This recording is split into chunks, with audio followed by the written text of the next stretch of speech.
Huh?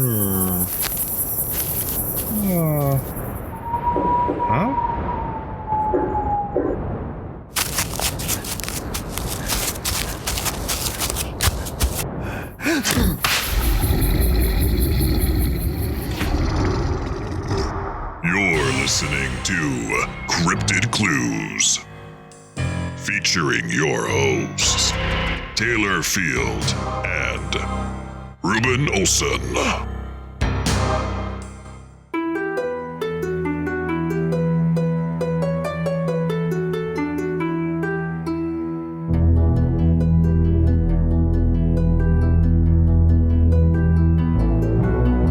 Hello, ladies and gentlemen. Welcome back to another episode of Cryptid Clues, Campfire Clues. I am your host, Taylor. Today we've got an interesting topic that is going to act kind of like a founding groundwork that'll segue to another episode that me and Ruben will get into because it's focused on a specific cryptid that Ruben brought to my attention that has UFO ties as well, the Mantis Man. So before I get into that, a couple of plugs. You can find us on our website, CryptidClues.ca. Social media channels, Cryptid Clues on Twitter, YouTube, Facebook, and we're also available on Patreon. We can get ad-free exclusive early episodes there with a whole bunch of revised tiers as well because you guys have been fantastic in supporting this show. Again, March was our biggest month and we can't thank you enough. So we revised our Patreon tiers to give you a little bit more perks and such there. So definitely check those out. You can also send us an email, cryptidclues@gmail.com. If you have any stories, you just want to chat, say hello, any questions, by all means, send us an email. Without further ado, let's get into this. So, the Mantis Man. This is something, again, like I said prior, that Ruben brought to my attention. We were talking about aliens, and it's something that I was completely unaware of. And I thought, okay, I got to dive more into this. And upon diving into it, I realized this is actually a cryptid. And it's seen commonly in the state of New Jersey. So this town called Hackettstown basically is a hub for sightings of the Mantis Man. And many people necessarily don't attribute it to being an alien. I immediately did because, lo and behold, Ruben's telling me about the Mantis Man. These aliens that look like a mantis, sending me pictures of people having dived into like a recollection of what they saw during their encounters, and they would draw something. It's like a humanoid mantis kind of creature that's often with the grays, and it was just fascinating. So I'm going to read off a couple of sightings, and I'm just gonna point out a couple little facts here and just see maybe is there a bridge connecting these two things, or are they both separate mantis creatures? Let's find out.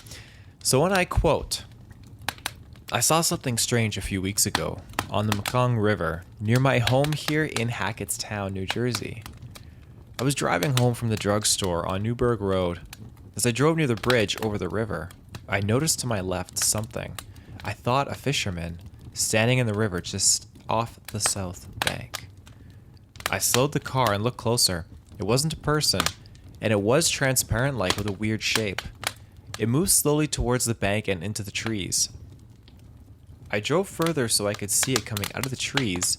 That's the last I saw of it.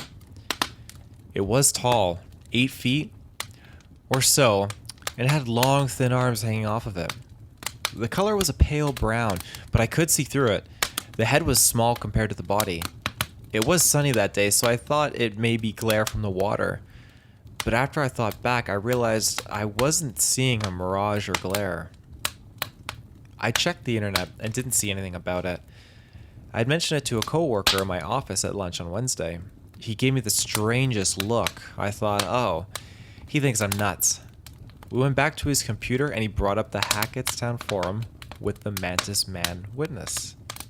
End quote. So this is a common tale, character, cryptid that is involved in this community, I imagine, because this gentleman immediately knew what was going on, what this person saw. So the coworker pulled him to the computer, went to the town forum, and lo and behold, there you go. There's what he saw. So I find that fascinating, again, because so many towns have their local legends, and this one seems to be persistent with this creature. And the way it was described was cloaking. Where have we heard that before? Oh, Bigfoot. Where else have we heard that before with other things? Like, it goes kind of hand in hand almost with cryptids these days, and it's very interesting how it has almost that reflective predator aesthetic. That's usually what's attributed to these scenarios, is it looked like a predator as it moved, how it was kind of transparent but reflecting. And to me, I feel like that would go hand in hand with it wasn't a mirage or glare. Again, he thought initially it was glare from the water, but to me, and envisioning this scenario, I would attribute it to what a predator would be cloaking as, basically. So again, the height, take that into account as well. 8 feet tall, long thin arms hanging off of it, and the color pale brown, which again seems to be prominent in a few pieces of art that individuals that have had encounters have sketched and recreated, or recreated by other artists as well. So I just think that it's fascinating that we have the groundwork that forms this basis of what this thing is right now. So moving into another sighting here, and I quote, "I am chest high in the river. The first thing I see was the grasshopper thigh, but bending forward like a human. Then the whole form. He's looking at me over his shoulder, moving up the bank, astonished, amazed," the witness wrote. He claimed that the sighting occurred in Hackettstown while he was fly fishing. End quote. So again, we have another one. But the consistency here is these people aren't in town. They are along this Mekong River, and this thing keeps making an appearance. So is this the same one? Again, I believe these are all within a close time period as well, in the 2000s. So this thing is consistently just reappearing in the same general area with the bank here, the river. And where's that going, though? What does this area have to do with attracting this thing? There was a similar sighting that was also reported near Stevens State Park. Again, 2 men were fishing around dusk, and the pair of them described that the creature was more or less like a gray and black and coming in at about 6 to 7 feet. But he looked like a praying mantis-looking man. Again, this is one of those scenarios that I think is the best type of encounter you could have, is when you experience it with someone that you can trust, or a friend, just anyone really, I guess, that's next to you, because then you have that reaffirmation. This is something I was telling Ruben in another episode, where if you see something in the sky, are you just going to think your brain's playing tricks on you? There's several occurrences where I've experienced that. One, this is kind of a funny story, but I was at a video game midnight launch. I was waiting in line to get a video game, and there was a whole lineup of other people in line too. And sure enough, there's only so much you can do. It's 11:30 p.m. and all around you is just dark and closed on this street, waiting for the game store to open. You're just standing there with 20, 30 other people, and you might just look up. That's what I did, and several others. And sure enough, what looked like 3 lights of a triangle, a red and a white one, just appeared, and it just dropped, went up to the side, and then vanished. I was flabbergasted. I looked around to see if my friends noticed. No one did. I looked over down the line, and other people stepped forward like, "Did you see that?" And I had that reaffirmation from these other people. Okay, I actually saw something. This was not my mind playing tricks on me. And that is something that is very credible to this experience here that I'm happy occurred, because these people saw something. They can corroborate the story of what they saw. 6 to 7 feet tall, black gray looking skin, a praying mantis looking man. They can bounce it off each other and reaffirm each other and stand strong that, hey, what we saw together, and this was a very real thing. But again, take note, it's again with the fishermen. So there's some kind of pull there that's just, I don't know. It's very, very peculiar. It's kind of like hunters and Bigfoot, or truckers and ghosts kind of thing. There's weird attractions between these certain things. So yeah, it's quite fascinating. Before I continue, I'm just going to jump to a quick ad break, and then we'll be right back. And we're back. So where is Hackettstown exactly? It's north of Philadelphia. It's about west of New York, and it is in the state of New Jersey. Looking at several generalization maps, just of condensed UFO sightings, there is a heavy pocket of activity in the state of New Jersey. Specifically getting into the surrounding areas of Hackettstown, you can see, look at a few different maps as well. I applaud the people that compile this information. They generate all these different maps and different reports and file them in together, and they create these hubs that you can see of a top-down view showing the map and the level of heightened activity associated with which phenomena you're diving into, whether it be paranormal, Bigfoot, cryptids in general, and definitely UFOs. It's quite fascinating. So, all in all, the location isn't out of place. Hackettstown it's got farmlands, got a little bit of forest, plains, lots of housing. It seems like it's a genuinely growing town like any other city, basically, in North America. And again, what is the pull here? What is this thing that's kind of roping these things in? A lot of people speculate that, okay, maybe it's just an experiment gone wrong, which is usually the standard kind of MO when it comes to something like this, maybe like a Mothman or a Pigman or any of those animal humanoid cryptids that seem to be spliced together. It's usually the rumored consensus. But I'm going to keep on attributing this to being UFO related, specifically because Ruben planted that seed in my head initially a few episodes ago. So, as of 2019, this town has a population of just under 10,000 people. So not too large, but not at all a small town by any means. And it's not far away from any of these really, really heavily compact cities as well, like New York City, and I get cities that are down south below. So when you have condensed levels of populated cities and people all grouped together, you're going to have an increased rate of sightings and encounters. And I think that's what's happening here. You have a city that is growing and expanding, and people are seeing these things while they're going out in the bush and they're exploring, or crews are developing new areas and seeing things. So I think that's generally the case with this. It's just a fact of expansion and going into new territory. Maybe them attributing that a little bit more towards it being an actual animal or cryptid that's native to this planet, but I'm again more on the fence of it being alien, and it's just got a fascination with this area and with fishermen apparently too. But all in all, by far the most striking aspect of this mantis creature or alien is the physical resemblance of it being a mantis. A carnivorous and bipedal insect. Many of these reports, again, come in at being 6 to 7 feet tall, long, thin torsos. Their necks, arms, and hands all have the additional joints. And their heads are insect-like and triangular, with the large, slanted eyes that are usually, blackish, maybe with a bit of brown. So most of these mantis are described as dark brown. But that doesn't disregard other colors, such as green and black, have also been encountered. Their bodies are seemingly composed of like an exoskeleton, is what's reported.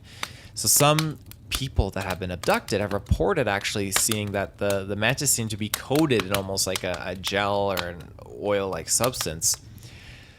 And mantis are often encountered wearing sometimes actually robes. And this is something that is fascinating. While, again, many are encountered to be unclothed, this would explain the ones that we saw by the fishermen earlier. So some believe these extraterrestrials actually come from the Draco system, working hand in hand with reptilians. Again, that is a whole other can of worms that I'm probably going to dive right into with Ruben, because there's a whole rich archive of information about these possible alien races that are working and intertwined together in our society and in our universe and known galaxy. Mantis aliens are perhaps, again, the most mysterious and unsettling of all these extraterrestrial creatures. So these beings appear within many abduction scenarios, and a lot of people that have been abducted report this ominous presence of these entities looming over their bed as they wake up from the middle of the night. This is something that Ruben has reiterated to me many times. While the mantis aliens are not necessarily widely as reported as the greys or tall whites or reptilians, it still holds an important role within many of these extraterrestrial encounters and scenarios. Again, scientifically speaking, let's kind of say, okay, our atmosphere wouldn't be able to sustain a giant mantis of this size. If it was a naturally created thing, maybe they could genetically splice something that could sustain itself, but if it was a naturally formed entity, it would have to have a rich history of evolution to hit this point where it is now to sustain itself with our atmosphere. However, if it had the assistance of, let's say, technologically speaking, some advanced apparatus or something that could help it out, and it yields from another planet, then who knows? There's a very highly likely increased chance that this thing could be, I don't want to say residing, but maybe visiting our planet. Again, UFO sightings are happening all over the place in the United States of America. It is truly fascinating. And when you actually look at a lot of these maps, like I mentioned earlier, you can see, okay, we have huge hubs and hotspots where a lot of things do happen in the central states. It's not as heavy as the sightings, I would say, that happen along the coastlines, because then you have a whole new can of worms there. But that doesn't dismiss the fact that you probably get a lot more mysterious going-ons and happenings in the central states. I think you would get a lot more encounters. I think you would get a lot more activity. I just don't think it's always being caught. It's usually the aftermath being reported. Whereas this activity that happens on the coastlines, you're seeing it. It's visual. It's just such a condensed population that's living near bodies of water.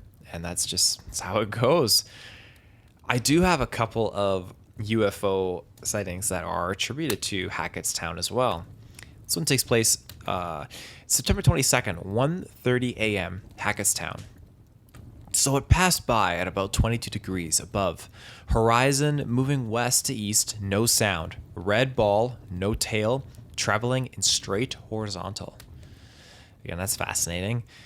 Another recent sighting in Hackettstown, this one was back on January 1st, 2015. Someone reported seeing a circular object with 3 white rotating lights hover in the sky for about 2 minutes. Again, there's a long list that just goes on and on and on of UFO sightings that happen in and around Hackettstown. So I'm going to defer to you guys. What do you think it is? Do you think the Mantis Man is actually a being that's flying around like extraterrestrial Bigfoot, like we discussed prior? Is it landing and conducting experiments, research? Who knows? Or is this actually something that is a cryptid of paranormal lineage, I guess you could say, or something that is tapping into quantum realm or quantum physics, and something that is kind of just easing and flowing in and out of our realm and our dimension? I want to know what you think. Let me know. Drop a comment below, send me an email. I'd love to hear your thoughts and opinions. If you have a lot more insight or knowledge on the Mantis Man, and just if it's more cryptid or more alien, I really am fascinated by this. And this is something I'm going to dive back into with Ruben. We're going to go heavy into this and look into hopefully finding some more encounters that are involved with this and really learning a lot more of the backstory, because again, I didn't know that it was associated as being an alien whatsoever until Ruben told me, showed me the photos, and it absolutely blew my mind. Especially when you get into the topic of Greys working hand in hand with the Mantis aliens. That's very interesting. Kind of like a hive mind, you could say, where they're just mindless drones, but the psychic power that these things have. Some people that have been abducted by the Mantis have claimed to have had an increase in psychic capability afterwards. So there's a whole archive of information more that has yet to be deciphered and dived into, but I'm looking forward to getting there. So until next time, again, You can find us at CryptidClues.ca is our website. Social media channels, all accessible on the website or directly on YouTube, Twitter, Facebook. And you can find us on Patreon with those ad-free, early exclusive episodes. And then email, cryptidclues@gmail.com. So until next time, stay safe, and we'll see you soon. Take care, everybody.